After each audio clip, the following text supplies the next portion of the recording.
provar a qualidade do vinho, melhor do que isso, tá, Pamela? Melhor do que isso. Galera, antigamente, pronto, agora estamos gravando de novo, agora sim a história da microbiologia, certo? Antigamente, pessoal, as pessoas tentavam matar muitos outros, né? Essa besteira, né? De tentar matar os outros, né? E a galera matava, era muito clássico matar por o vinho, envenenado. Então o cara envenenava o vinho e tal, dava ali para uma realeza, que um desafeto, né? Hoje em dia o cara chega e dá um tiro, né? Naquela época era mais difícil. E geralmente matar assim com vinho, alimento envenenado era fácil, porque não sabia quem era que tinha feito aquilo ali e gerava um problema muito grande, tá? Ah, e a ambição é igual na Bíblia, né? A história das coisas da Bíblia, né? Que eles provavam para até chegar o rei, né? Até chegar o Sim, vinho, até o rei se foi, exatamente. né? É, porque se fosse envenenado, ele morria, pronto, acabou. Ele era descartável, assim, né? E a realeza não. Tá? Então, por isso que ele tinha esse, digamos, trabalho, né? Ou o cara bebia e comia muito bem, né? Mas podia estar envenenado. Então, era faca de dois gumes ali, né? Ele tinha a habilidade, pessoal, de polir, montar lentes. Esse cara que ele realmente ele era um especialista nessa arte, tá? Ele passou a observar algumas águas no rios, ó. Saliva, fezes. E ele percebeu que existia alguns micro-organismos no meio, que ele visualizava. Ele chamou esses micro-organismos de animálculos. Animálculos para Van Leeuwenhoek era o quê? Eram alguns micro-organismos que ele não conseguia descrever ainda o que era, certo? Então, olha só, esses animálculos aí, pessoal, a partir desses animálculos pequenininhos, surgiram dois grandes pensamentos, tá? Não se tinha higiene, não. Hoje não tem, né? Imagina naquela época, tá? Tava no hospital com o cara, e aí, mas a gente vai lavar a mão? Lógico, mano. Entrou no leito, lava a mão. Saiu do leito, lava a mão. Sempre. Sempre. Tá? Vai para o paciente pro outro, lava a mão. Atendeu o paciente, lava a mão. Lava a mão sempre. Ainda mais com esse tempo pandêmico, certo? Aí, ó, surgiu duas escolas de pensamento. Os que acreditavam que as coisas surgiam do nada e outras pessoas que acreditavam que as coisas surgiam de seres que já existiam, certo? E essa briga ficou por muito tempo. E surgiu vários especialistas, vários cientistas para provar a teoria que ele defendia. Por exemplo, Aristóteles, pessoal, ele era muito inteligente, né? Todo mundo até brinca assim, é o Aristóteles todinho, né? Ele era o cara que ele acreditava na geração abiogenética. Ele acreditava que os seres vivos, eles apareciam espontaneamente. Tá ali uma pedra no chão, aquela pedra se transformou num sapo. Ele acreditava nisso. Needham também, ó, tá? Needham também. Ele fez até um experimento, ó. Ele colocou frascos à fervura, tinha dentro desse frasco substância nutritiva, e depois dessa fervura ele fechava esses frascos, tá? Depois ele examinava ao microscópio e verificava que tinha o quê? O micro-organismo. Ele disse, ó, tá vendo? Mesmo eu matando esses micro-organismos, fervendo, eles estão aqui dentro. Então é porque surge aqui, ó, do nada. Só que muito tempo depois a galera disse o seguinte, ó, você não fechou o frasco devidamente, tá? O tempo de fervura ele não foi suficiente para matar aqueles micro-organismos que tem lá dentro, certo? Não é só ferver não, pessoal. Tem que ferver e esperar um tempo que aquele micro-organismo vai matar. Então, se você vai pegar uma chupeta, um, uma colher, vai dar para uma criança e tal. Aí o que é que você faz? Você vai escaldar, né? Que a gente chama. Aí o cara bota ali na água fervendo. Você tem que deixar ferver por um certo tempo, certo? Nesse tempo aí, vai garantir que esses micro-organismos morram, tá bom? Olha aqui, ó. Tem também o que a gente, os caras que estudaram a biogênese. E a biogênese é o contrário da biogênese. Então, quem defendia a biogênese, defendia o quê? Defendia que esses micro-organismos, tá só sendo gravado, não sei porquê, que esses micro-organismos e todos os outros seres, eles nasciam de seres que já existiam, previamente existentes, tá? Um deles foi esse cara aqui, ó, Red. Esse cara fez a experiência aqui, ó, controlada. Como foi o experimento dele? Ó? Ele pegou dois frascos, tá? Duas caixas de vidro. Num ele botou carne e peixe, na outra também carne e peixe. Só que um ele botou uma tela em cima e na outra ele não botou nada. Ele percebeu que os micro-organismos só nasciam onde, ó? Onde não tinha a tela. Então a tela evitava que micro-organismo que estivesse presente no ar ele contaminasse aquela carne ali e desenvolvesse. É por isso, galera, que se você tiver um pacote de pão, deixar em cima ali da mesa, e esse pacote de pão ali passar uns diazinhos, você vai chegar lá e vai ver o quê? Uma partezinha verde, uma partezinha preta. O que é aquilo ali? É fungo, é bolor. Se você comer ali, pode dar ruim para você, tá? São fungos, exatamente, Graciela. E aí, professor, isso veio da onde? Do ar, cara. Você fala, você vem da rua, tem gente que sai de um hospital com jaleco na mão. O jaleco tem que ser o quê? Dentro de um saco, certo? Aquele sacozinho plástico. Então, você traz para dentro da sua casa micro-organismo. Você falando, você está liberando ali micro-organismo, tá? E pode contaminar o pão. O pão é um ótimo alimento para esses micro-organismos. Então, por isso que eles aparecem. Esse outro carinha aí, ó, Lázaro Spallanzani, tá? Ele repetiu esses experimentos de Needham e fez algumas modificações. Ele diz que Needham não ferveu o suficiente, tá, para matar o micro-organismo, realmente tinha certo. E quando ele fervia por muito tempo, a força vital, que era uma força que dava assim um gás para esse micro-organismo sobreviver, era destruída, tá? Então eles acreditavam que existia uma força vital que o micro-organismo utilizava para crescer dentro dos alimentos, certo? Que a gente sabe que isso não existe, né? Só que o Spallanzani ele não conseguiu explicar direito, né? Ele não conseguiu explicar isso. Aí o que aconteceu? Essa teoria da biogênese, ela fez foi fortalecer, certo? Só que muito tempo depois, surgiu um cientista que é muito conhecido por nós, Louis Pasteur, que existe até o laboratório Pasteur, que fez experimentos chamados experimento com o pescoço de cisne, tá? O que é esse balanço pescoço de cisne? Ele ferveu o nutriente lá, o caldo nutritivo, e ele pegou aqui, ó, e fez essa curva. Por que ele fez essa curva? Para evitar que o micro-organismo que tivesse aqui disperso no ar entrasse nesse frasco. Aí ele ferveu, depois tirou o frasco, tá? Ele ferveu e viu que estava estéril. Só que depois que ele ferveu, e quando ele quebrava aqui, ó, tempos depois, crescia micro-organismo. Ou seja, então ele provou que realmente o micro-organismo estava onde? No ar, dispersos nesse ar, tá? Na forma, geralmente, de esporos. Aí, quando eles entravam nesse caldo nutritivo, eles se alimentavam e voltavam ali a se dividir e multiplicar-se. Beleza? Tranquilo? Até aqui, pessoal. Alguma dúvida? De boa até aqui?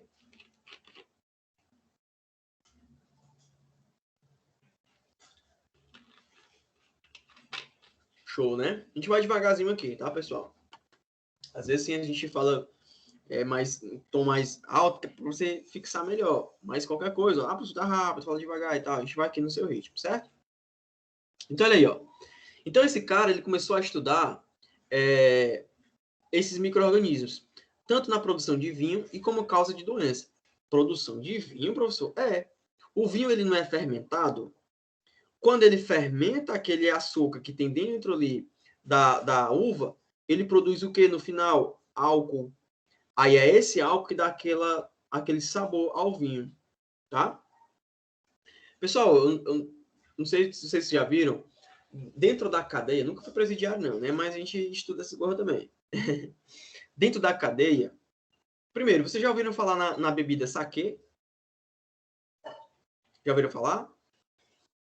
Qual o país que se bebe saquê? Onde é que se bebe saquê? É originário de onde? Da China, do Japão, da Ásia como um todo, certo? Mas principalmente ali do Japão, certo? Assim como a vodka é clássica da Rússia, a cachaça é clássica do Brasil, o saquê é clássico do Japão, tá? Como é que esses caras fazem isso? Fermentando arroz. Sabe onde é que fazem isso também, pessoal? Na cadeia. Os presidiários, lógico que eles não podem receber bebida, né? Obviamente. Mas eles produzem na própria cadeia a sua cachaça. Que na verdade é o quê? É saquê. Só que o cara não vai saber que é saquê, né? Como é que ele faz isso? Ele pega aquele arroz, que geralmente vão juntando, né? De que não come e tal, embebeda aquele arroz restante ali do almoço e tal, embebeda com água e bota ali, pessoal, tempos, para que ele seja fermentado, tá? Alguns deles colocam até fermento mesmo, tá? Trazem de casa, né? Os familiares, montam fermento na cozinha, tem alguns presidiários que trabalham na cozinha, dão fermento. E aquilo ali, com o tempo, vai produzir o quê? Aquele saquê. Então, é a bebida alcoólica dos caras dentro da prisão, tá? Tem muito isso aí, desses presídios maiores. Show? Tranquilo? E também ele começou a estudar ECA, né? É pior que para eles ali, meu amigo, é top. Uma cachaçinha ali, ó. Vê nem o tempo passar, né? Tá vendo aí, pessoal? Ó, eu tenho um professor meu que diz o seguinte, ó. A vida, ela sempre encontra um jeito. Não importa o que você faça. A vida, ela sempre encontra um jeito. Então o cara tá preso. Geralmente esses caras, né, bebem e tal, tem uma vida paralelamente ali à normalidade. Os caras construíram um jeito de produzir uma cachaça para eles. Tá? Existe uma bebida feita com a casca de abacaxi também fermentada. Agora o nome. De casca de abacaxi eu não lembro, não. Mas tem uma, meu amigo, que é uma cachaça que é forte para peste. Você bebe ela e toma um banho, você embriaga na hora, que é uma de tapioca. Uma rosinha. Não sei se vocês já viram também. Então tem várias formas de você fazer essa cachaça, tá? Descendo ela destilada ou não. Tranquilo? Forte pra caramba. Vocês estiverem aí, se forem se formar aí, vai ter a nossa festa e a gente vai apresentar algumas aí para vocês. Olha aí, ó. Aí, a partir daí, pessoal, começou o que a gente chamou de teoria microbiana da fermentação, tá? Então, ele percebeu aí que esses micro-organismos eram muito importantes no desenvolvimento de alguns produtos, como pães, tá? Aluá. Pronto, aluá, que é o de... Geralmente tem... Esse quermesse, olha, é o novo. Coisa de filme, né, quermesse. Como é o nome de quermesse, pessoal? Que aqui a gente chama de quê? Não é quadrilha, não. Enfim, eu não lembro. Mas é ali na época de junho, né? São João. Tá? Tem essas comidas típicas mesmo. Ruim que só a peste. Ó. Aí produziu pão. Por que o pão cresce? Porque o pão há ali uma produção de gás pela fermentação, tá? E o pão cresce por conta disso. Adivinha que a gente já falou por isso. Só que surge aqui uma coisa que a gente chamou de pasteurização. Ah, professor, esse leite é pasteurizado. Arraial, isso mesmo, arraial. Tá? Arraial. O que é uma coisa pasteurizada, pessoal? Você aquece muito uma coisa. Vamos lá, ó. Mito ou verdade? Tô com meu feijão quente, beleza? Feijão quente. Para guardar ali na geladeira, eu tenho que esfriar. Verdadeiro ou falso? Mito ou verdade isso? O que vocês acham? Verdade. Verdade. Verdade, Esfriando pra professor. geladeira, rapaz. Olha aí, ó. Falou uma coisa importante. Falou uma coisa importante aí. É verdade porque vai prejudicar a geladeira. Mas prejudica como? Queima? Não. Sabe qual é o único problema que tem? É porque, obviamente, que se você botar ela quente na geladeira, vai demorar, vai gerar mais energia para que esfrie aquela sua panela. E isso vai gastar o quê? Mais energia. Queima a sua geladeira? Não, porque a geladeira foi feita para isso, para esfriar produtos. É mesmo, professor? É. E tem uma diferença? Tem. Sabe qual é o problema? Se você ferve um produto, quando você ferve ele, não tem micro-organismo. Se você deixa ele lá em cima do fogão, esfriando para poder colocar na geladeira, se ele não tiver completamente vedado, se você tirar a panela, ele já contaminou. Entendeu? A panela, a tampa já contaminou. Então, o que se recomenda e o que vê que tem mais esterilização, digamos assim, é você aquecer e botar ele realmente quente na geladeira. A gente não faz isso porque a nossa tataravó disse que não era para fazer isso porque queimava a geladeira e não dava problema. Mas o correto seria isso, tá? Mas se você deixar esfriando, totalmente vedado, sem abrir para ver o que é que tem dentro e tal, ali mantém a esterilidade e não vai ter problema nenhum. Só que a gente sabe como é que é em casa, né, pessoal? O que é que tem aqui? O cara vai lá, bota uma colher, bota na boca, bota lá na panela, bota na boca de novo. E aí enche de micro-organismos. Então a pasteurização é isso. É você aquecer muito a temperatura e colocar ele diretamente no banho de gelo. Aí isso faz com que o micro-organismo morra e fique estéril aquele material. É isso que é, por exemplo, leite pasteurizado. Tá certo? Imagina se isso queimasse na geladeira. Todas essas indústrias de leite, elas tinham que trocar a geladeira toda vez que elas fizessem isso. Tá vendo? Então, pessoal, isso aí é um mito também. Tá? E eles não trocam a geladeira todas as vezes que produzem leite. Certo? Então, olha só, deixa eu só ver aqui até onde a gente vai. Essa outra aqui a gente faz intervalo. Olha aqui, ó. Então, a teoria microbiana das doenças, ela acreditava que essa doença era causada por quê? Ó? Por fatores vagos. O cara dizia assim, ele tá com sangue ruim. Quem é que nunca foi aqui no interior e a pessoa disse, não, o cara ali tá com sangue ruim, né? E a galera fala muito isso mesmo. Ah, o sangue do fulano de tal é ruim ali. Só que essas pessoas não têm assim, um conhecimento tão avançado, né? Por isso que ainda dizem isso. Mas naquela época dizia isso, ó, é o ar dessa cidade que não presta. O ar dessa cidade aqui é contaminado. Então por isso que gerou a doença. Só que a partir daí surgiram esses estudos, né? Por exemplo, ó, Fra Castoro, em Verona, em Itália,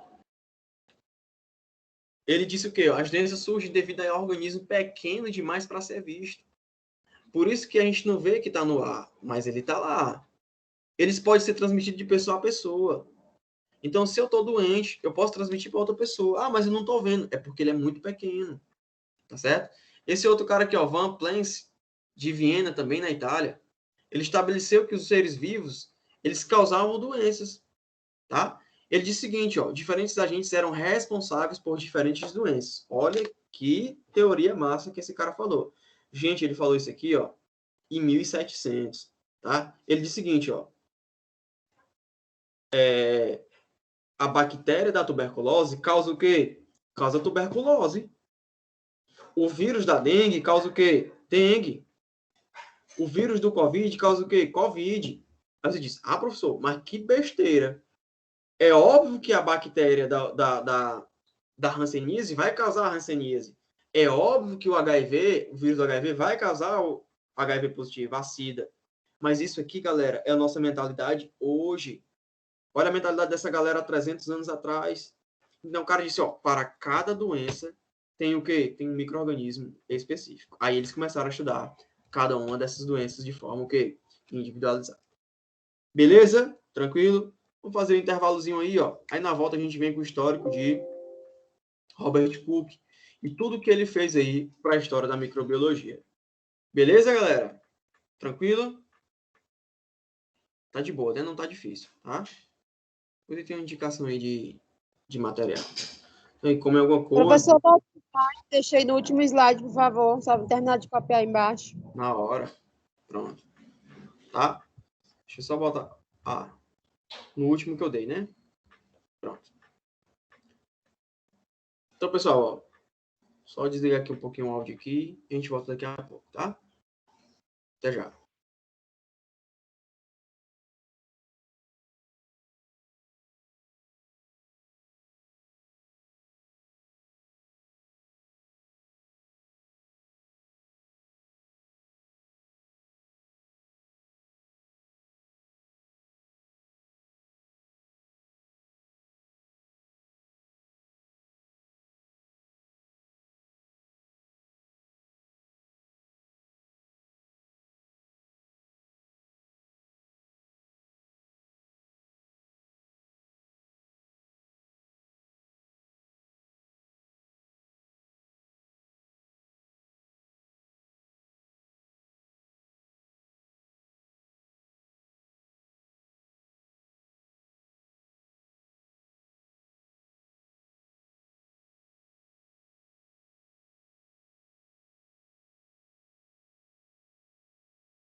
Bora, galera, voltar.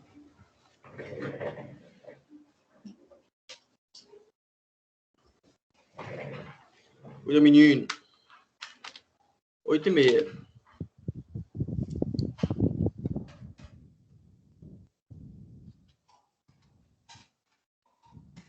Se eu usei pelo presencial, viu, galera? Pra gente voltar aí. Com tudo. Deixa eu só ligar aqui o chat de novo aqui.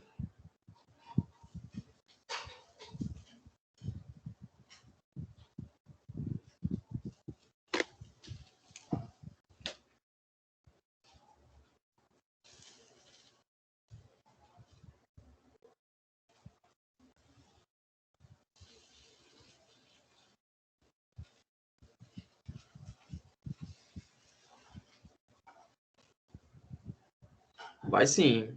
Nas sextas-feiras, eu acho que as práticas de farmácia, a gente já teve contratação de professor para isso, certo? E já tem data e tudo bem direitinho, tá?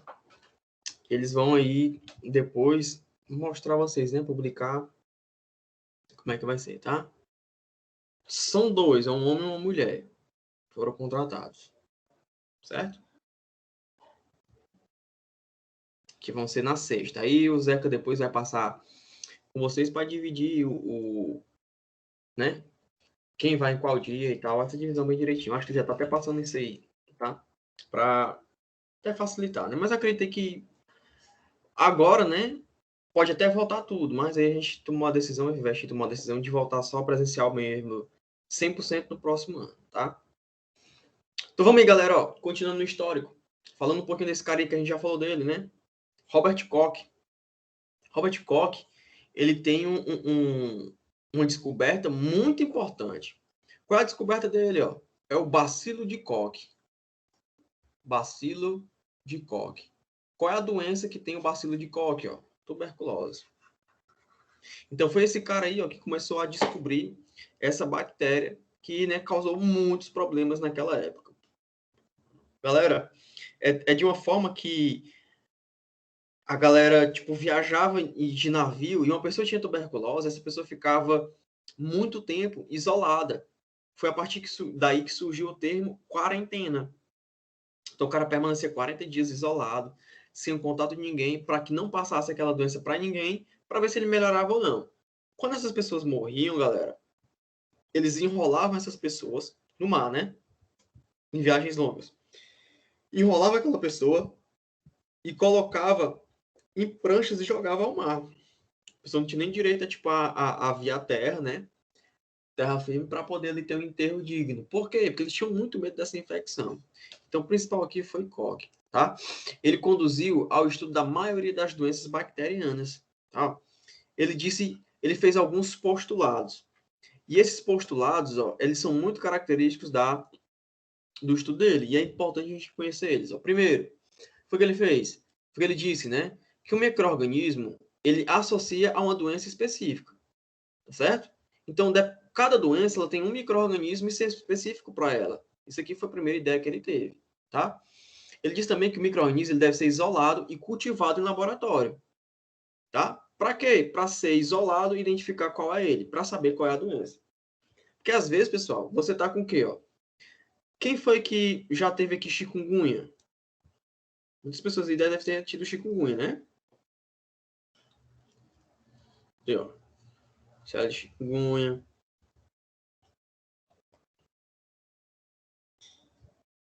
Né, ó. Só a Graciela teve chikungunya aqui. Ninguém mais. Zika, quem teve Zika? Nessa época aí, pessoal, ó, Zika, chikungunya, dengue, eram doenças que, ó, daí o sogro dela teve. Pessoal, eram doenças que eram muito parecidas umas com as outras. E só por um sintoma ou outro você conseguia diferenciar, entendeu? E nessa época aqui era mais ainda. Tipo, o cara corria as infecções do mesmo jeito. Então parecia que era o mesmo micro-organismo. Entendeu? Então tinha que isolar para saber qual é o micro-organismo para poder ali, né?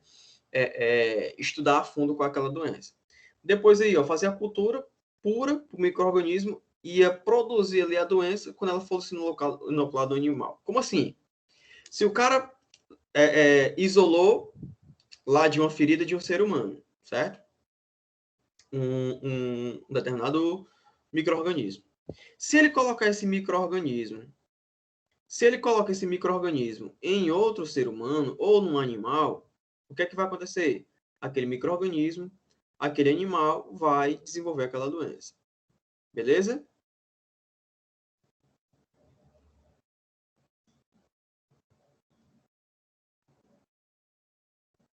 Vou terminar aqui.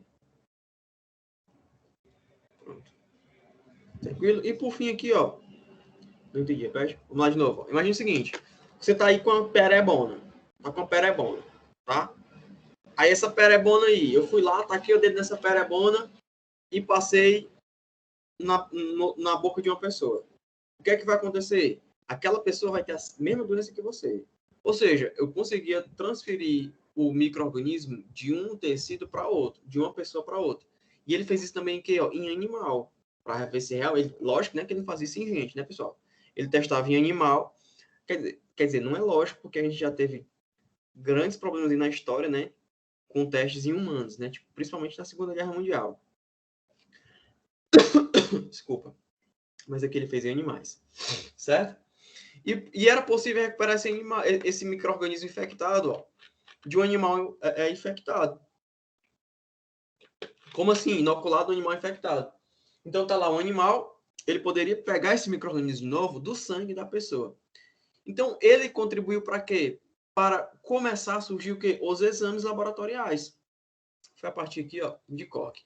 Esse outro aqui, pessoal, Theobald Smith, só para a gente falar sobre esses caras, tá?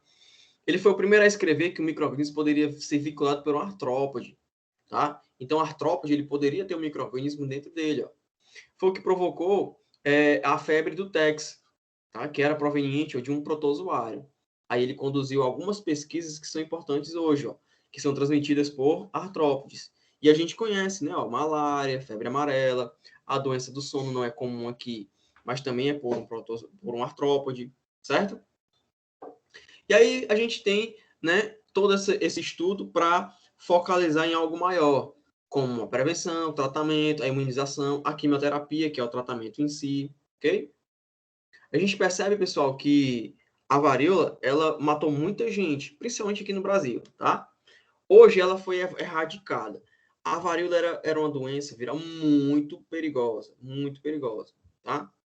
E com isso, teve que se ter um estudo contra ela. Então, a vacina ela foi muito importante por conta disso, tá? Esse carinha aqui, ó, Alexander Fleming, foi o cara que descobriu a penicilina. Como foi que esse cara descobriu? Ele descobriu entre aspas, né? Ele tinha esse laboratório, tá vendo aí, ó, cheio de coisinhas. Aí, certa vez, ele saiu. Saiu, né? Saiu do laboratório, deixou lá atuando. Quando ele chegou, ele percebeu que em cima de uma prateleira tinha um fungo, que parte daquele fungo caiu numa placa de Petri que ele tinha cultivado bactéria. E ele percebeu que as bactérias ali tinham morrido. Aí ele, opa, como é que essa bactéria morreu? Quem foi que matou essa bactéria aqui? Se tem fungo aqui em cima dela que caiu, né? É porque foi alguma coisa que o fungo produziu que matou ela. Entendeu? Então ele, opa, esse fungo, ele pode produzir uma substância que mate o quê? As bactérias. Como é que é o nome desse fungo? Penicillium notatum. Opa! Então vou batizar esse produto que ele produz de penicilina. Tá vendo aí? Então tudo, pessoal, tem uma origem, tá? Então qual foi a origem da penicilina? Foi através de um fungo que matava ali uma certa bactéria. Certo? Tranquilo? Isso aí, pessoal, com essa descoberta dessa penicilina aí, ele acabou mesmo assim, controlou muitas doenças, como tuberculose, sífilis, escarlatina, pneumonia, tá? Na Segunda Guerra Mundial, pessoal, a penicilina salvou muitas pessoas. Olha só, as pessoas em guerras, elas morrem mais por infecções do que por tiro. Você sabia disso? Então, mais de 50% das pessoas morrem por infecções e não por tiros. Por quê? Porque geralmente ali, um tiro ele não é fatal. Pega de raspão, ou o cara leva uma facada, ou pisa em algo que corta o pé. O cansaço gera o aumento da infecção. Então, esses caras, eles andavam com penicilina e morfina, que era uma outra droga que era utilizada também, na Segunda Guerra Mundial. E muitos sobreviveram por conta disso, certo? Então, a partir de 1940, aí, ó, foi muito aplicado aí em injeções para controle de infecções, beleza? Essa penicilina, pessoal, ela funciona muito bem para infecções de pele. Vocês já ouviram falar naquela doença de pele chamada de... não é cobreiro, é... Agora eu esqueci o nome, ó. Que tem um nome popular, que eu só tô com o nome na cabeça. É o... Impinge. Não, não é nem impinge. Impinge é por um fungo. É a... Poxa, vamos dizendo aí, que dá na pele. Não lembro, eu vou lembrar aqui. Como é? Micose. Não, micose não, também é por fungo. Poxa vida, meu irmão. Eu vou lembrar já, eu mando aqui eu digo para vocês. Certo? Quando a gente quer se lembrar de uma coisa, né? Não lembra de jeito nenhum. Mas tem uma doença... Pereba. É pereba mesmo, né? É uma, pessoal, que ela é muito contagiosa. Se você pegar... Eu não trabalhava na farmácia, dermatite, não. Todo mundo aqui sabe, só não é um nome tão comum assim. Eu trabalhava na farmácia, tinha um cara, né, que ele tinha essa infecção na pele. E é difícil de tratamento, pessoal, quase não sai. Para você ter uma ideia de como era cruel, a gente percebia que ele estava chegando quando ele chegava onde? Ali na curva da farmácia. Por quê? Só um minuto, pessoal.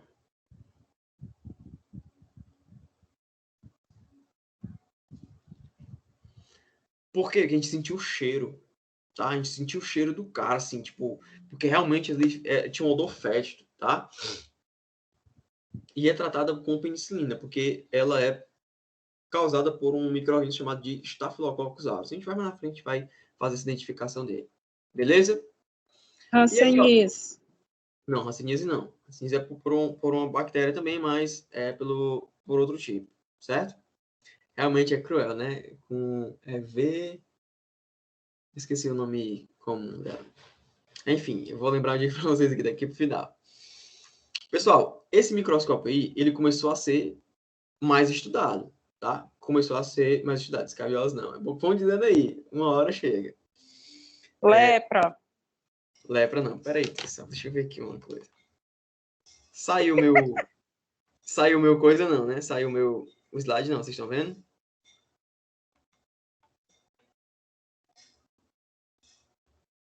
Estão vendo meus slides? Saiu do slide. Saiu? Deixa eu botar lá de novo.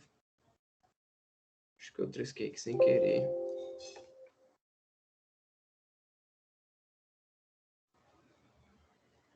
Saiu.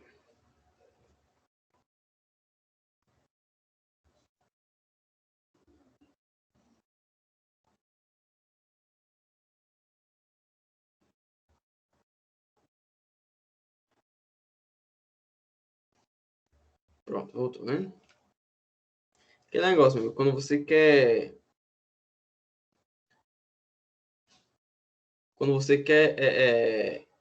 lembrar de uma coisa, você não lembra. Mas quando você para de pensar nisso, você já volta e lembra, né? É impressionante. Nem perdigo, enfim. Geralmente é porque o cansaço está muito grande para fazer eu esquecer. É isso mesmo. Melasma, pendixada, assim, vitiligo, não. Não é isso não, pessoal. Obrigado pela ajuda aí, mas eu vou lembrar daqui pro final, tá? Ó. Aí, galera, ó, esses microscópios, eles começaram a ter uma evolução, né? Como tudo na vida, né? O primeiro carro, pessoal, era, tipo, era carvão, né? O pessoal até brinca, o primeiro carro era até aquele dos Flintstones, né? Mas tipo, o primeiro carro foi a carvão, depois a vapor, né? Aí foi evoluindo. O microscópio também. O primeiro microscópio era aquela lunetinha. Hoje a gente tem um microscópio de transmissão, tem um microscópio de varredura e tem até um microscópio, psoríase não. Tem um microscópio de tunelamento, que é até para ver o átomo. Então aí esses microscópios estão... Erisipela, exatamente, Elizabeth. Pronto. É isso mesmo. Erisipela, pessoal, é uma das infecções mais difíceis de você tratar. A recidiva é muito grande e é comum ter. Então, e ele é muito contagioso. Como é que se contagia, professor? Com a secreção. Então, se pegar numa secreção de alguém que tem, né? Ali você pode se contaminar. Então, cuidado com isso. Tem um odor fétido muito grande, certo? Que é uma doença de pele, certo? Deixa eu ver se eu tenho aqui uma foto aqui no Google. Erisipela, isso mesmo. Tá vendo como a gente sabe isso? Só não faz lembrar?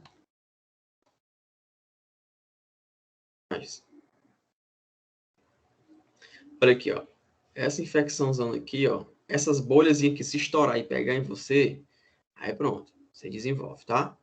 São as bolinhas aí que vão surgindo. Aqui em frente.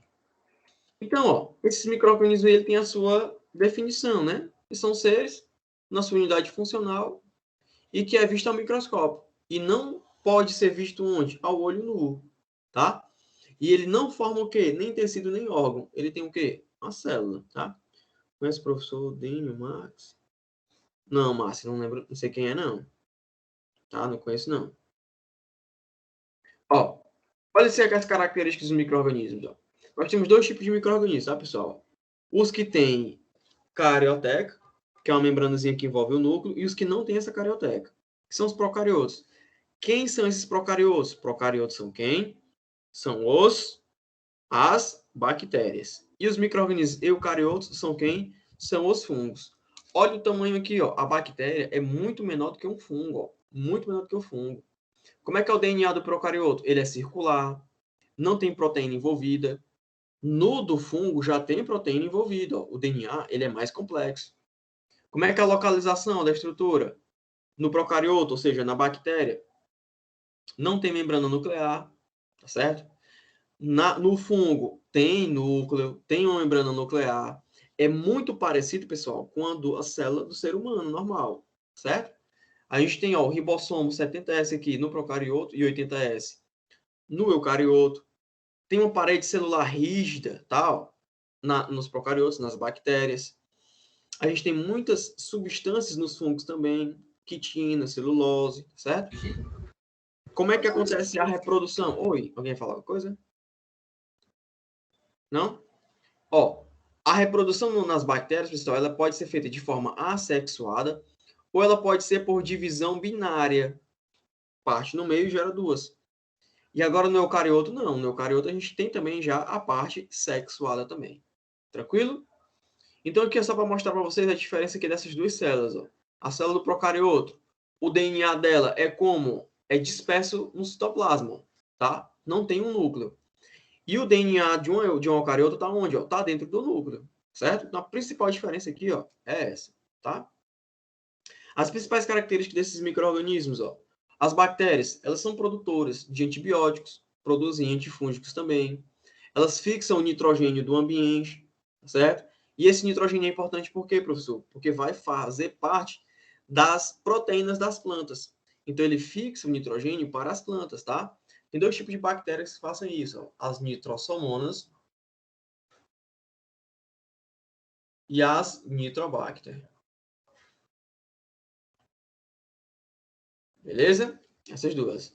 Então, há um controle microbiológico e tem produção ali de alguns alimentos, né? Como iogurte. O iogurte, pessoal, ele é um alimento feito por bactérias. A bactéria fermenta e forma ali o quê? Aquela coalhada, tá certo? Como a gente já viu outros alimentos também aqui hoje. As algas, elas são seres fotossintetizantes. Os vírus, eles têm um controle biológico. Utiliza muito eles para engenharia genética. Como assim, professor? Imagine que tem uma determinada espécie de milho que ela só cresce de 6 em 6 meses. Então, o cara coloca ali naquele milho um DNA de um vírus para ele crescer mais rápido, para dar milho a cada semana, entendeu? Então, isso é feito como? Através de engenharia genética. Às vezes, produção de medicamento também é feito por engenharia genética utilizando o vírus, tá? A gente tem micro-organismos marinhos também, que são a base de alimentar, e principalmente aqui os fungos, né, pessoal? Os fungos aqui, eles são muito utilizados na produção de alimentos, queijo, cerveja, pão, vinho, tá legal? O uísque é feito por fungo também, tá?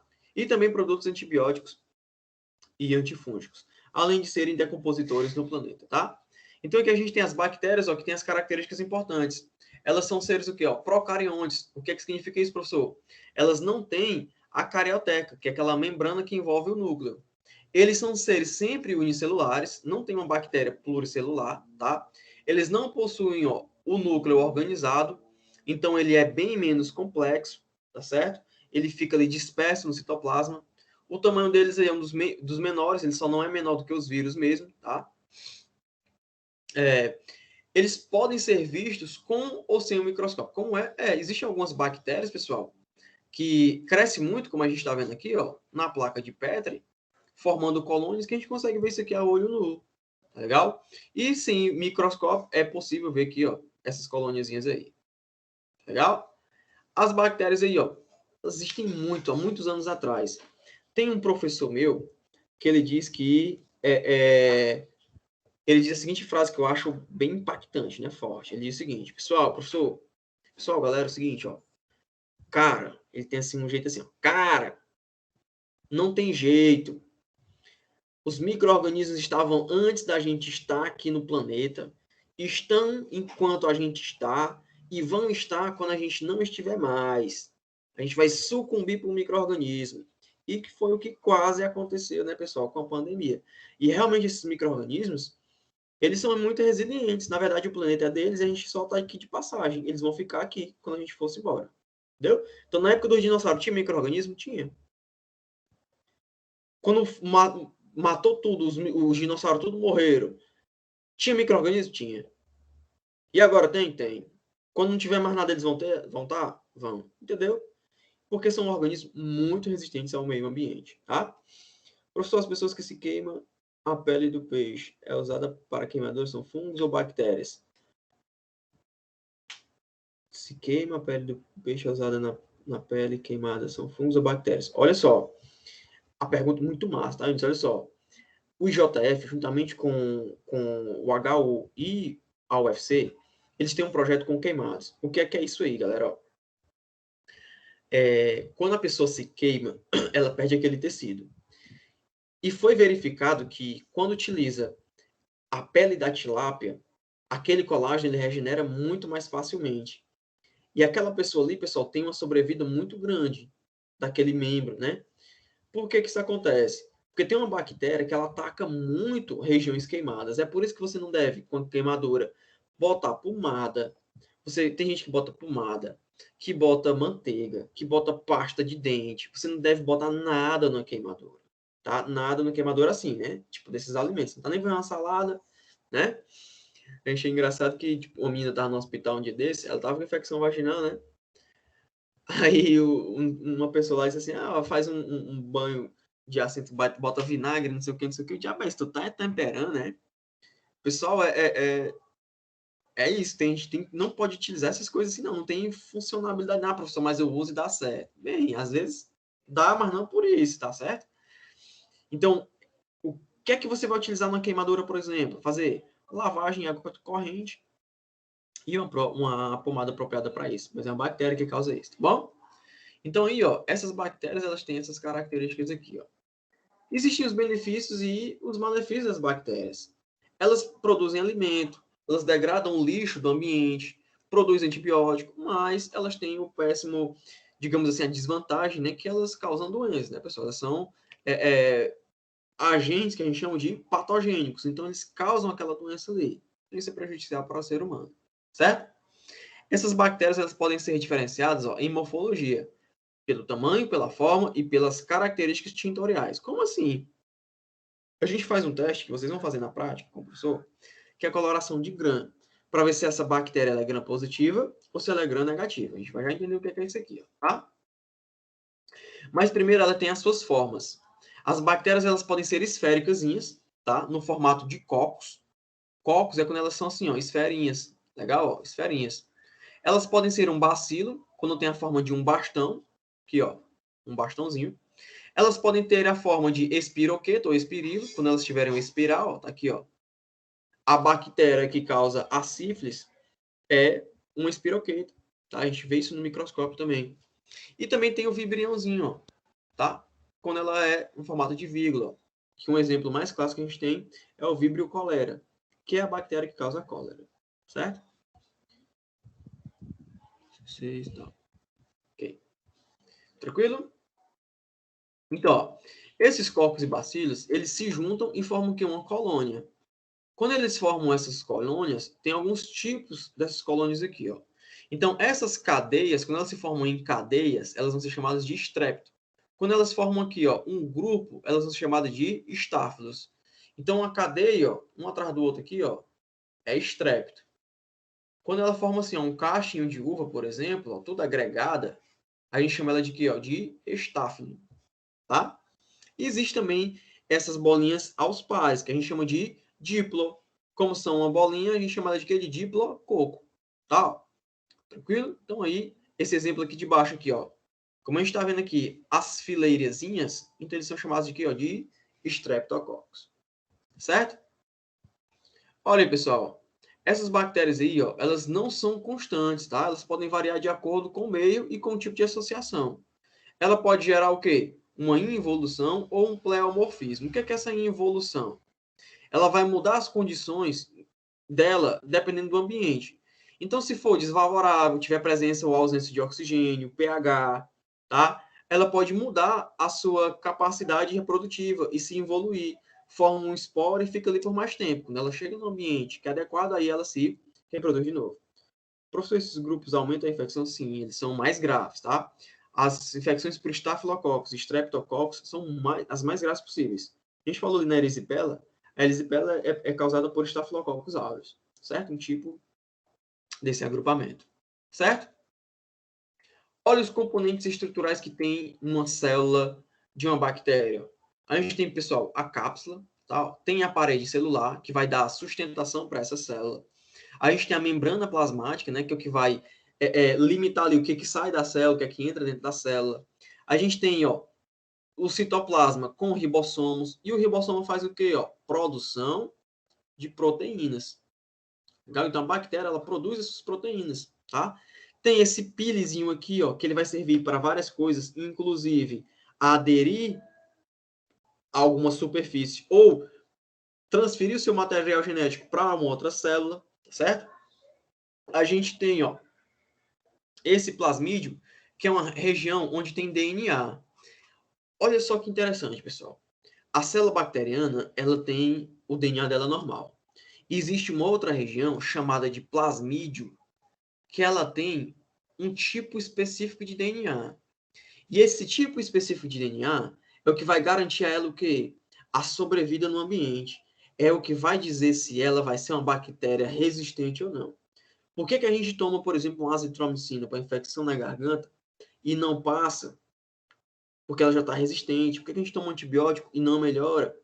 Porque aquela bactéria já está resistente. Entendeu? E essa informação, ela é guardada e passada por qual estrutura da bactéria? Pelos plasmídeos. Beleza?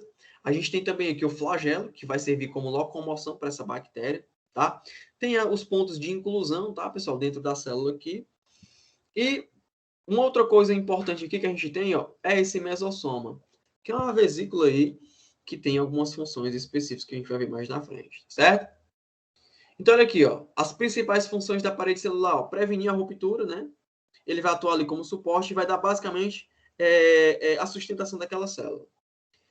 Na parede celular, nós temos uma estrutura constituída de peptidoglicano, que é uma proteína associada a um carboidrato, um açúcar associado a uma proteína. Ela pode ser maior ou pode ser o quê? Menor. Quando ela for maior, galera, essas bactérias elas vão ser chamadas de gram-positivas. Quando isso for menor, elas vão ser chamadas de gram-negativas. Tranquilo? E a gente vê a diferença de uma e outra quando a gente faz a coloração do gram e vai lá para onde?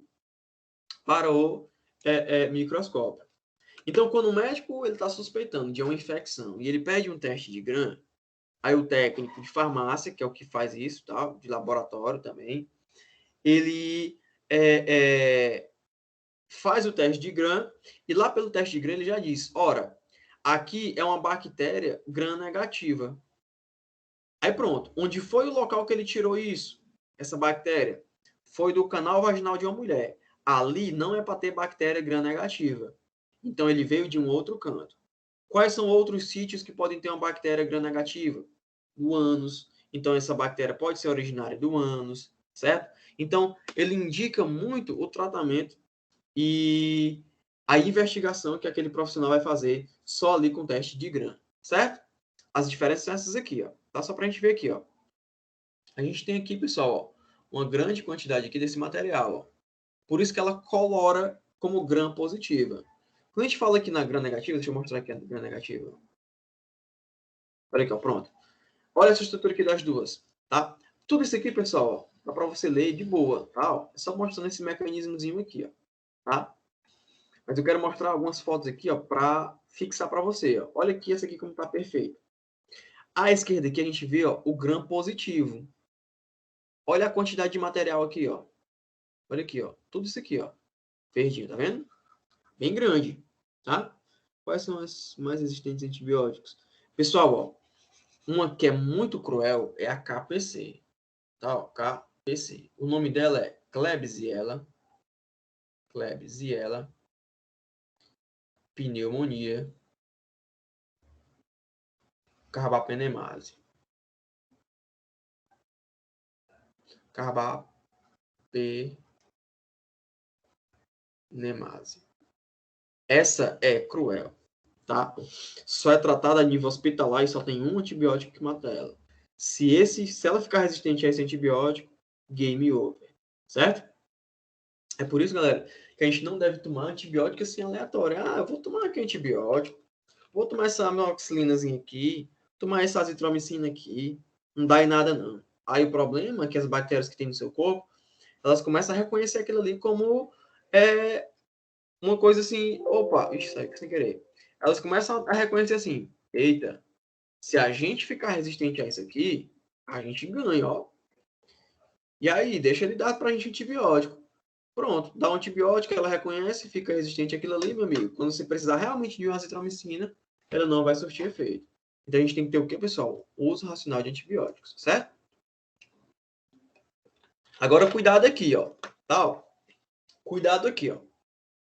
A gente tá vendo aqui a Gram negativa, que essa partezinha verdinha dela é bem pequena, né?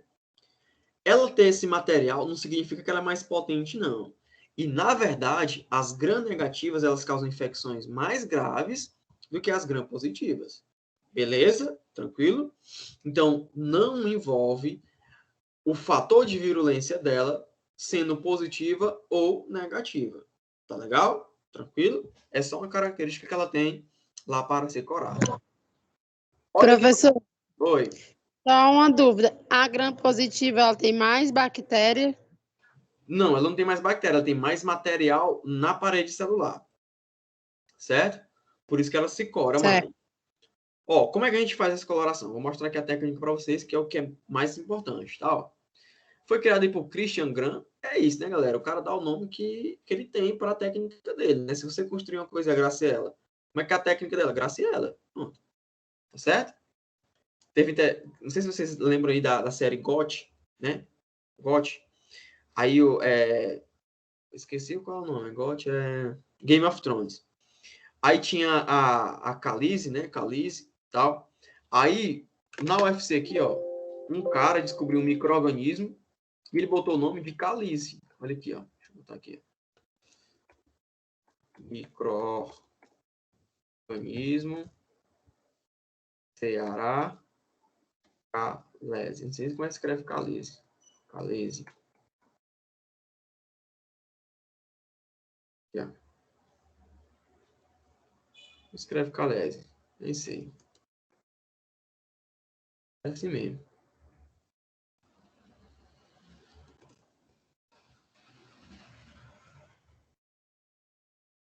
Deixa eu ver se eu acho aqui, ó. Que parecia com o cabelo dela, o micro-organismo. Aí o cara ele, digamos assim, fez uma homenagem, né? Eu achei, tipo assim, não tô achando aqui não.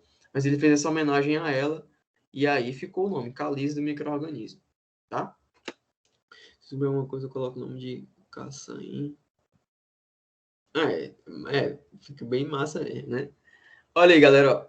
Como é que a gente vai fazer aqui, ó? Olha a primeira etapa. Na primeira etapa, o cara coloca um cristal violeta, tá? Esse líquidozinho aí, ó, roxo, né? Roxeado. Depois, ele vai colocar o quê, ó? Ele vai colocar iodo de grã. Ele bota um iodozinho, tá? Depois disso, ele coloca um descolorante. Aí pode ser acetona, pode ser álcool. As que são positivas, elas mantêm a sua cor. As que são negativas, ó, elas ficam o quê? Vermelhinhas. Então, as gram-positivas, elas são azuladas. E as gram-negativas, elas são em que cor? Em vermelho. Certo? Tranquilo? Então, olha só aqui essa imagem aqui, ó. A gente percebe que quanto mais roxinha ela for, elas são gram-positivas. E quanto mais vermelhinhas, são gram-negativas. E por que é importante a gente fazer essa divisão? Porque olha só, as gram-positivas importantes, ó. Streptococcus, Staphylococcus, Enterococcus. E olha outra aqui, pessoal, gram-negativa, ó. Gram-negativa, a gente tem o Vibrio colérico, o que causa cólera. A gente tem as salmonelas, muito importante em infecção alimentar, tá? Gram-negativos são mais resistentes a antibióticos. É isso? Sim. Geralmente, Mara, os gram-negativos, eles são mais resilientes no ambiente. Eles permanecem por mais tempo. E para tratar uma infecção com um organismo gram-negativo, é mais difícil. Certo?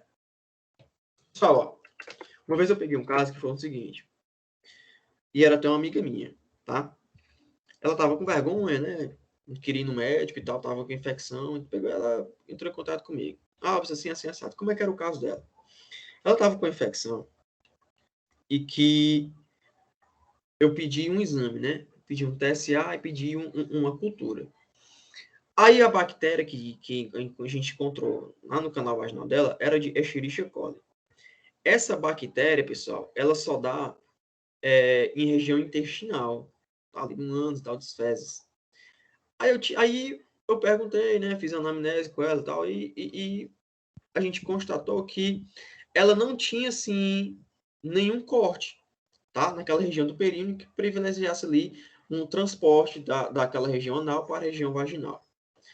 Aí, assim, a mente da gente, ela tem que ir muito além, pessoal, para a gente conseguir entender algumas coisas, tá? E uma delas foi esse caso. O que foi que aconteceu? Ó? Existe muitas vezes, na prática sexual, a transferência de sexo anal para vaginal e vice-versa. Sempre é recomendado a relação sexual vaginal e depois anal, ou a anal e tendo a vaginal com troca de preservativo, né? Ou até mesmo com a asepsia e tal, a limpeza. Por quê? Porque quando se faz o sexo anal ou vaginal, você pode carregar algumas bactérias que são naturalmente presentes no intestino para a vagina e causa infecção muito grave, que foi o caso que aconteceu com ela, entendeu? Então, a Escherichia coli, quando está ali na região anal, não causa problema nenhum. Mas na região genital, ela causa uma infecção avassaladora, muito grave. E aí, depois de tomar, né, de usar aqueles fluconazóis, de usar todo aquele tratamento para corrimento, pensando que é candidíase, aquilo outro, nada funciona, porque é uma bactéria realmente muito potente que precisa de um antibiótico específico para ela, entendeu? Gram negativa. Aí depois que a gente descobriu isso, a gente fez o tratamento aí e ficou 100%. Beleza? Tranquilo? Então essa dica é muito bom para vocês. A gente tem, pessoal, o professor tem isso num livro, tem lá no livro, ó, não faça a relação sexual anal e depois a vaginal, não, porque você pode levar a Escherichia coli para ali e gerar uma infecção por um gram negativo. Não existe isso não no livro, não tem não. Isso é tudo o quê? Ó, fonte do raciocínio do cara, entendeu? Então, muitas vezes, quando a gente fala em microbiologia e farmacologia, você realmente tem que botar a cabeça em para pensar. Por isso que esses clínicos aí, né, são assim, tipo, quando um clínico é bom, ele pensa muito ali para dar aquele diagnóstico, certo? Vamos aí, ó. Aqui é só para mostrar para vocês aí, né, essa paredezinha celular, tá? Essa parede celular das gram-negativas, pessoal, tem uma estrutura chamada LPS, que é o lipopolissacarídeo, que é presente nessa região, tá? Esse LPS, pessoal, é uma região em que vai gerar muita virulência. O que é essa virulência? É a capacidade de infecção daquele micro-organismo. E esse LPS é o principal dessas bactérias. Tranquilo? Existem outros também, ó. Existem como o lipídio A, o core, o antígeno. A gente não vai decorar tudo isso, não. Só é interessante para a gente saber o quê? Que tem estruturas na parede celular bacteriana que vão causar o quê? Vão causar a infecção naquele paciente, certo? E isso acontece por quê? Porque eles têm uma alta taxa de virulência. Aproximar virulência de vírus? Não. A gente usa o termo virulência para dizer que algo tem uma grande capacidade para gerar o quê? Uma infecção. Beleza? Tranquilo? E essas estruturas, lipídio A, corentígeno O, LPS, são altamente o quê? São altamente virulentos. Professor, por que o bezetacil dói tanto? O bezetacil, pessoal, ele é um antibiótico muito oleoso, tá? E por ser oleoso, quando ele entra ali na região muscular, ele causa aquela dor, porque ele tem um afastamento das fibras musculares muito grande. É por isso que, muitas vezes, quando você vai dar uma bezetacil, entope a veia. Vocês já viram isso? Entope a veia, não, desculpa. Entope a agulha. Aí a enfermeira tem lá que trocar a agulha e tal. É por isso que não pode demorar muito, né? As pessoas ficam com medo e tal. Aí demora e entope. Aí tem que fazer de novo, furar de novo. Entendeu? Tem que ter a velocidade correta de injeção da bezetacil, porque senão vai entupir também. Porque ela é bastante oleosa e, por conta disso, ela causa essa dor. Mas, galera, a dor é muito relativa, né? Essas bactérias do sexo, o homem pega também? Pega também. Pega também, tá? Só na nádega. É o único músculo do corpo humano que comporta ela, certo? Na nádega. Em qual região? Na região dorsoglútea, tá? Na região dorsoglútea. Que é a região ventroglútea, que é do lado, também é contraindicada. Beleza? Então, o homem pode pegar também, tá certo? Então, tem que ter esse cuidado mútuo aí, tá? A gente sabe que na prática sexual, né, pessoal, acontece tudo. Então, evitar, por exemplo, muitas vezes sexo vaginal ou anal e depois o sexo oral, porque pode gerar ali alguma proliferação bacteriana a nível de laringe, o que é mais grave ainda, porque essa região ela é muito próxima de alguns órgãos chaves, como o pulmão, como o coração, e gerar, por exemplo, uma infecção por Escherichia coli, por exemplo, no coração, no pulmão, é fatal. Dificilmente a pessoa sobreviva, certo? Então ali, ó, não é frescura não, tá? Cuide-se. Beleza? Tranquilo? Então em frente. A gente tem, pessoal, ó, quando essas bactérias elas se encontram num ambiente que não é ideal para elas, elas diminuem o seu poder. O que é que elas fazem? Elas se tornam esporos e esse esporo vai fazer com que ela fique muito resistente àquele ambiente, tá? Como assim, professor? Ora, tá que ela é uma bactéria. Aí ela se torna agora um esporo. Ó. Ela cria uma capa ao redor dela. Pronto. Aí ela fica ali, ó. Ah, tá muito quente, ela fica lá. Tá muito frio, ela fica lá. Tá muito salgada, fica lá. Quando ela entra num ambiente que tá massa para ela, ela sai desse esporo e volta aqui, ó, a se reproduzir. Entendeu? Então, essa esporulação ou esporogênese é a capacidade que ela tem de ficar o quê? Mais espessa para resistir a agente físico, agente químico e permanecer ali no ambiente. Tranquilo? Aqui é só uma alteração, pessoal, na esporulação para ver como é que fica. Ó. Ela vai se fechando aqui, ó, vai se fechando, ó, tá? Até gerar aqui um esporozinho, tá? Aí esse esporozinho ela fica o quê? No ambiente, permanecendo ali, ó, por muito tempo. A gente também consegue ver isso aqui através da microscopia. Ó. Olha aqui como é que fica, ó. Ela forma um esporo, aí depois esse esporo aqui, ó, quando encontra uma região, né, suscetível para poder ali reproduzir, aí ela pega, ó, se transforma na bactéria de novo, e aí ela fica uma célula vegetativa normalmente de novo. Tranquilo? É o que acontece, por exemplo, no pão da gente. Os esporos que estão no ar caem no pão, ela, opa, aqui tem comida, ó, o carboidrato sem essa massa, pãozinho bem quentinho, 3, 4 dias dormido, opa. Aí ela volta a crescer ali naquela região, certo? Pessoal, até aqui de boa. Tranquilo? Dá para terminar hoje de boa aqui. Tranquilo aqui até aqui. É um conteúdo que é extenso, mas não tem coisas tão difíceis, né? Dá pra gente vai entendendo assim no decorrer que a gente vai conversando, tá? Essas bactérias, a gente vai hoje está falando só da história mesmo delas. A partir das próximas aulas a gente tem umas coisas bem mais específicas mesmo, tá? Ver como é que faz exame, como é que a gente detecta uma ou outra. Mas é bom a gente ter essa noção que a gente está suscetível a isso, né? Tenho certeza que agora você vai, depois dessa aula, tipo, rever alguns comportamentos, né, que a gente tem normalmente, certo? Em relação aí a essas bactérias, tá? Então, olha só, algumas estruturas nas bactérias são muito importantes, dentre elas a cápsula. Essa cápsula aí, pessoal, ela forma o que a gente chama de biofilme. Olha que interessante uma vez. Estava lá na farmácia, aí lá na farmácia chegou um paciente que ele estava com um tumor debaixo do braço. Aí ele furou ele mesmo, furou o tumor, ele espremeu e saiu, né, secreção e tudo. Só que esse tumor, galera, ele voltou. Aí ele formou uma cápsula e a bactéria ficou dentro dessas cápsulas debaixo do braço dele. Entendeu? Como se fosse uma bola de laranja mesmo. Aí, quando ele tomava antibiótico, o antibiótico não conseguia chegar lá, porque ele tinha formado um biofilme, entendeu? Então, ele formou tipo uma cápsula mesmo, uma pokebola, praticamente, e lá dentro estavam as bactérias, tudo lá dentro os monstrinhos, e o antibiótico não chegava lá. Esse cara sofreu com isso, tomou um monte de antibiótico, ele chegou na farmácia e comprou todos os antibióticos que tinha, lógico, prescrito por médico, né?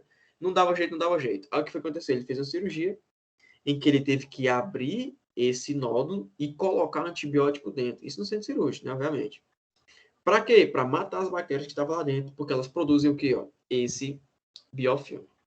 Beleza? Tranquilo? Então, realmente, é muito perigoso bactérias que produzem esse biofilme aqui, ó, tá? Olha aqui os flagelos, uma estruturazinha bacteriana que serve para locomoção. A gente pensa que o flagelo é só um, mas olha essa aí, ó, a gente pode ter só um, a gente pode ter um de cada lado, que é no caso aqui da sífilis, tá? A sífilis, pessoal, muitas vezes a gente só descobre que quando ela se manifesta em outros tecidos, principalmente no cérebro. Existe o que a gente chama de neurosífilis, tá?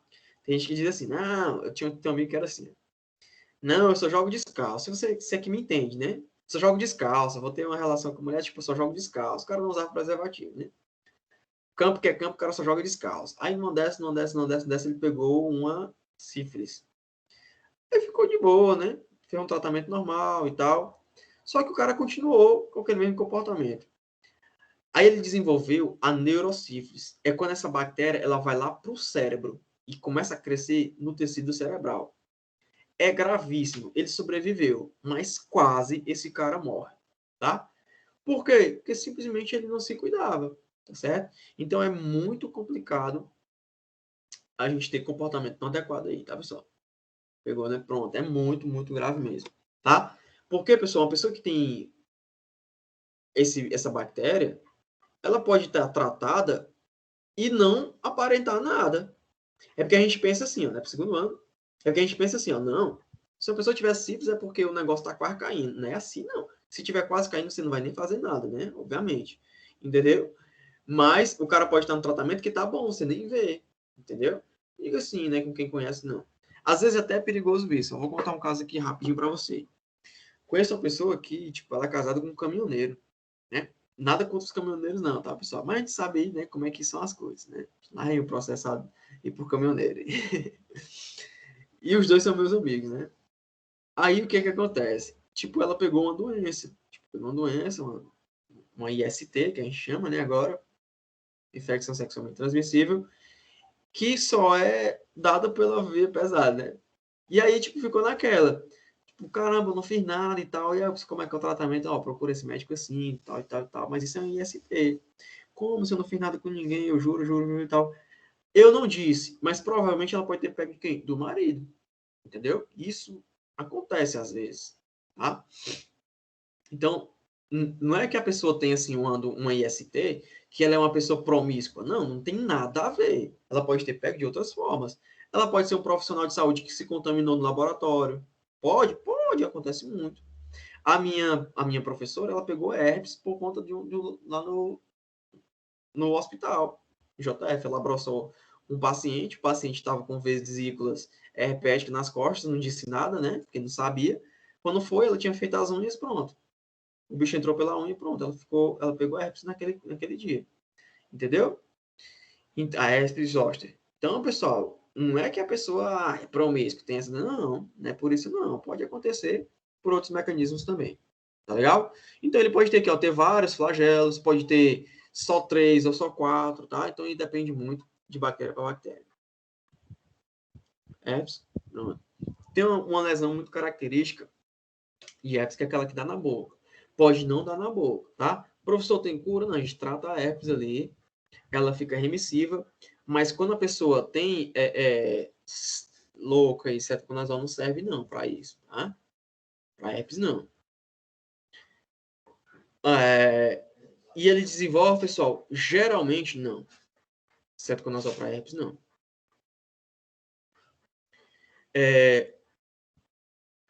Ele é muito associado com tipo, distúrbio de ansiedade. Tinha uma amiga também que ela tem herpes, né? E ela estava perto de se casar. O betametazono, ele ajuda a desinflamar. Ele é um anti-inflamatório corticoide, tá? Corticoide. O que utiliza aí, geralmente, são antivirais, certo? A ciclovir é o principal que utiliza aí, certo? A betametazono, ela dá uma melhorada. A ciclovir, ele é o de escolha. Justamente isso aí. A ciclovir, tá? Mas o cetoconazol não. O cetoconazol é o antifúngico. Ele não consegue matar vírus, não. Tranquilo? Beleza, pessoal? Então, ó, essa minha amiga, quando ela tinha, assim, um distúrbio de emoção grande, a bicha abria a ferida na boca dela. Então, para casar foi cruel. Porque ela estava muito nervosa no casamento dela e tal, né? Próximo dos dias, e abriu a ferida ali para tratar. Foi bem, assim, cruel para ela, certo? Olha aqui, outra estrutura importante, esses pílulas que a gente falou aí, ó, tá? Que tem a aderência, tem a conjugação, né? A transferência de material genético justamente por conta desses pílulas aí, ó, tá? Essas fimbrezinhas aí, pessoal, ó, aderidas à parede celular, elas servem para quê? Para aderir a superfícies. É por isso que, pessoal, que se você encostou numa maçaneta, tem que lavar a mão. Encostou na porta, tem que lavar a mão. Porque essas fibras, elas aderem muito a qualquer superfície. Pronto. Isso acontece também. Às vezes a gente está suscetível a esses vírus, pessoal, e a gente só manifesta eles quando acontece o quê? Quando a gente está com a imunidade baixa. Então, a nossa imunidade, ela baixa. A nossa imunidade, ela baixa.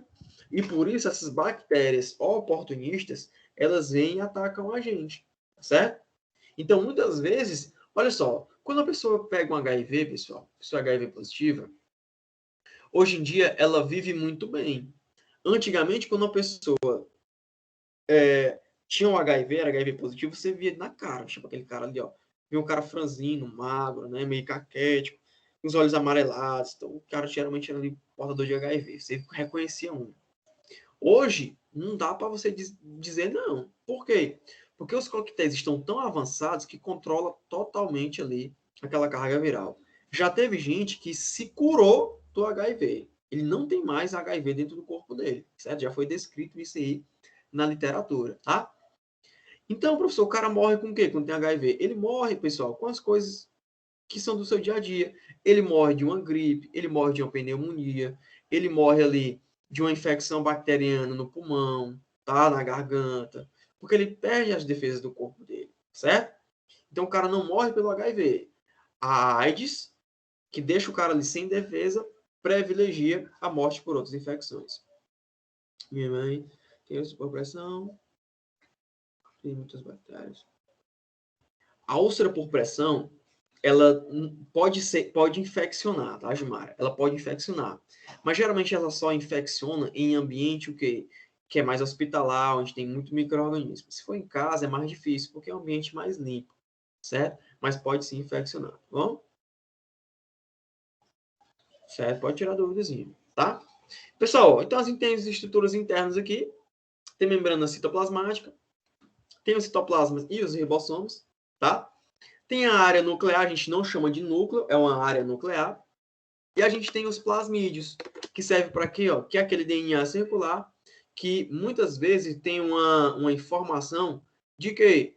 De uma região de resistência para outros antibióticos. E ele pode passar isso aí de célula para célula. Beleza? Tranquilo? Então, galera, ó, hoje essa frase é muito legal que mandaram para mim. Ó. O vigor físico é bom, o vigor intelectual é melhor ainda, mas muito acima de ambos está o vigor do caráter. Oswald. Isso é muito massa mesmo, tá? Então, pessoal, primeira aulinha de boa para vocês. Deixa eu só fazer a chamada aqui, tá? Acho que... Pronto. Só ver qual é a nossa próxima aula aqui, ó. Nossa próxima aula, ela vai ser de microbiota normal, ó. Então, a gente vai identificar o que é normal no seu corpo. Quais são as bactérias que eu tenho no meu corpo? Quais são as que eu não tenho? Essa bactéria deveria estar aqui, não tá? Como é que eu faço para identificar que isso acontece ou não? Então, ó, tudo isso aí a gente vai estudar ó, na próxima aula. Essa próxima aula é muito massa, tá, pessoal? Tem muita dúvida que gera a partir dela. Acho que o cara tá com gonorreia. Tipo, Neisseria gonorreia. E aí, professor? Vamos ver tudo isso aí. Beleza? Tranquilo? A gente vai ficando aqui hoje, pessoal. Espero todo mundo aí, ó. Próxima quarta-feira. Se não aparecer para você aí, 6h30, tá? Tem a apostila lá no site, tá? Tem a apostila no site. Qual delas, professor? Qualquer uma você pode utilizar, que ela é importante para você. Então, todas elas têm. Tranquilo? Específica para a próxima aula, justamente. É isso mesmo, tá? Então, pessoal, abraço. Até a próxima. Tenha um ótimo resto de semana aí. Até semana que vem. Valeu, gente.